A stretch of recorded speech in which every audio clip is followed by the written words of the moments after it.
नमस्कार दर्शक बंधु मु प्रदीप आपण मानक स्वागत करुच्ची आजिर आउ एक नुआ भिडियो रे।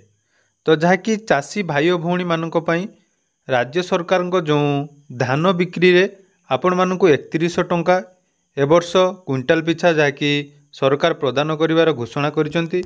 तो धान पंजीकरण पई बा खरीफ ऋतु पई जो माने भी धान पंजीकरण करिया पई चाहुचंती सेमानक पई एई भिडियोटी बहुत गुरुत्वपूर्ण रहिबो।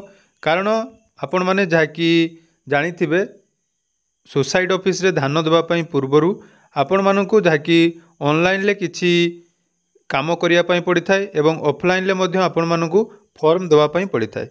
तो आसंतु आजिर एई भिडियो रे जहाँकि आगो को जो ऑनलाइन आवेदन धान पंजीकरण पई कोन कोन सब प्रोसेस रहिबो एवं आपण माने केमिति से धान पंजीकरण करि परिबे एवं केबे ठारु एई पंजीकरण आरंभ होबो आज भिडियो रे ता विषय रे संपूर्ण डिटेल जानि नबा।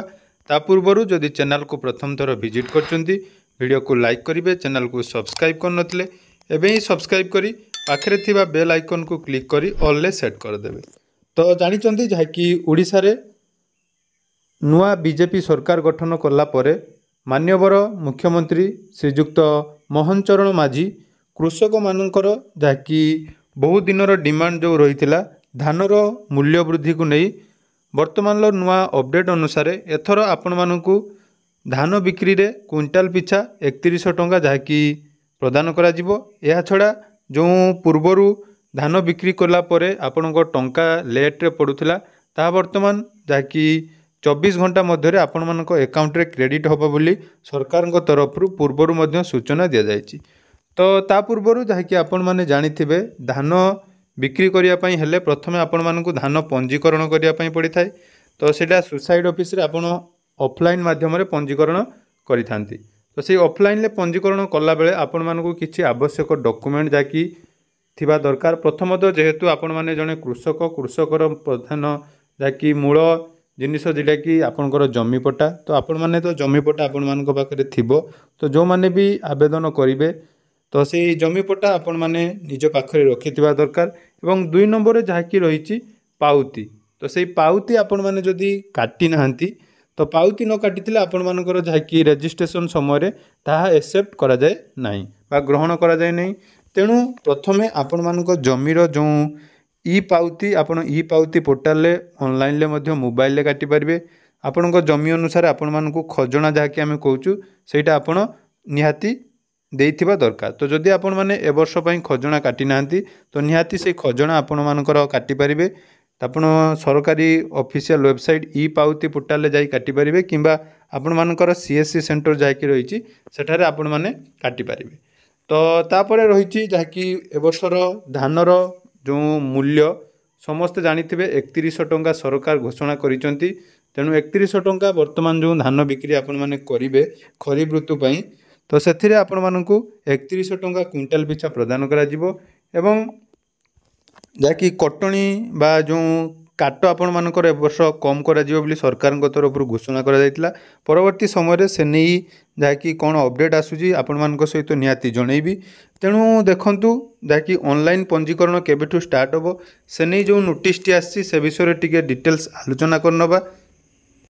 तो देखि पारुथबे जो नोटिस टी आपण मानकर टाइम शेड्यूल जाकि आसी जाइछि। तो जहाँ भी आपण माने आम चैनल ले अपडेट पाती ता आपण को पूरा प्रूफ सहित आपण मानकु जाकि सर्वप्रथमे अपडेट देवा पई आमे चेष्टा करू। तो देखि पारुथबे जहाँ कि प्रथम रही 15 तारिख रु 31 तारिख मध्य रेजिस्ट्रेशन बा डिस्ट्रीब्यूशन ऑफ रेजिस्ट्रेशन फॉर्म। तो जानिथिबे जहाँ कि ऑनलाइन रे मध्य एटारे आवेदन हुए नहीं ऑफलाइन ले आपण मानकर सुसाइड बा पीएससीएस बा जो एसएचजी मैम माने रही थ्रु रे आपण माने जहाँ कि फॉर्म नहीं ऑफलाइन ले फिलअप करिया पई पड़िबो। तो सबमिशन ऑफ देखंतु 15 तारिख रु 16/8 बा अगस्त 16 तारिख मध्य आपण मानकर से जो फॉर्म आपण माने नैथिबे से फॉर्म आपण माने जाकि सरकार को धान बिक्री करिया पई से फॉर्म आपण सबमिट करिवे।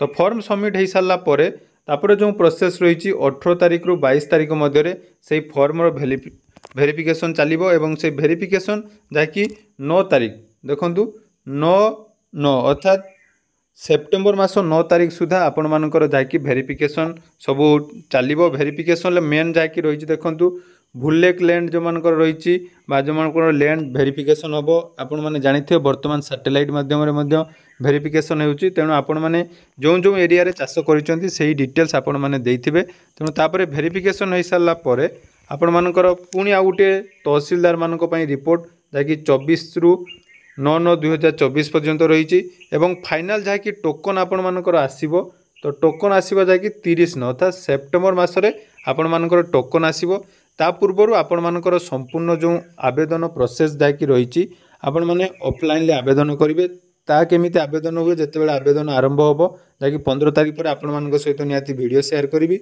तो ता पूर्व जहाँकि प्रथम आपण मानक कही आपण मैंने जदि एपर्यंत ई पावती काटी ना आपण मानकर जदि पूर्व वर्ष मानकर खजना पेंडिंग रही निहाती जल्दी जाई आपण आरआई ऑफिस किंबा ऑनलाइन ले काटी पारिबे जहाद्वारा जितेबाला भी आपण आवेदन करेंगे आवेदन समय आपण मानक कौन असुविधा हम ना तेणु यह थिला आज अपडेट यहीपरि नुआ नुआ अपडेट पाइबापी चैनल को निहाती सब्सक्राइब करूँ और वीडियोटी जदि भल लगी निहाती सांगसाथी मान सहित शेयर करने जमारू भूलें।